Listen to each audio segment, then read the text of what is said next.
मित्रांनो, तुमचं एका नवीन व्हिडिओमध्ये स्वागत आहे. तर मित्रांनो, बरेच दिवसापासून सगळ्यांना एक प्रश्न पडलेला की बिंजोडचा बादशाह कुमार रणवीर, राहुलभाई पाटील, आडवले कल्याण यांचा बिंजोडचा बादशाह मथुर हा पुसेगाव हिंद केसरी मैदानामध्ये कोणत्या गटामध्ये पळणार आणि मथुरचा पायरा कोण असणार. तर मित्रांनो, या व्हिडिओमध्ये आपण तुम्हाला मथुरचा पायऱ्याबद्दल सर्व अपडेट देणार आहोत आणि मथुरचा पायरा कोण असणार आणि मथुर पुसेगाव पहिले मानाचे हिंद केसरी मैदानामध्ये कोणत्या गटामध्ये पळणार हे सांगणार आहोत.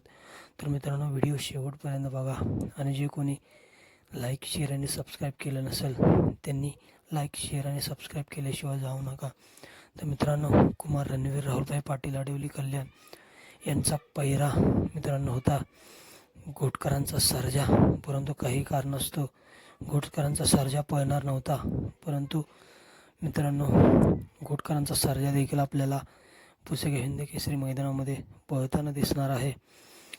आणि काल आपण बॅनर बघितला असेल, घोटकरांचा सर्जाचा देखील बॅनर व्हायरल होतोय की तो पळणार आहे पुसेगाव हिंद केसरी मैदानामध्ये. आणि मित्रांनो, आपल्या सगळ्यांचा लाडका बिंजोडचा बादशाह कुमार रणवीर, राहुलभाई पाटील, आडवली कल्याण यांचा बिंजोडचा बादशाह मथुर पळणार आहे. मित्रांनो, गट क्रमांक 24मध्ये तास क्रमांक असणार आहे मित्रांनो 8.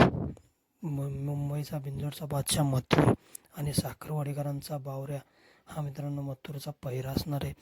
मित्रांनो, टॉपचा स्पीड लागणार आहे गाडीला या. आणि मित्रांनो, राहुलभाईचं मित्रांनो नियोजन आहे म्हटल्यावर एक आगळं वेगळं आणि टॉपचंच नियोजन असणार आहे. आणि उद्या मित्रांनो गट क्रमांक 24मध्ये तास क्रमांक 8वरती आपल्याला मथुर आणि साखरवाडीकरांचा बावऱ्या पळताना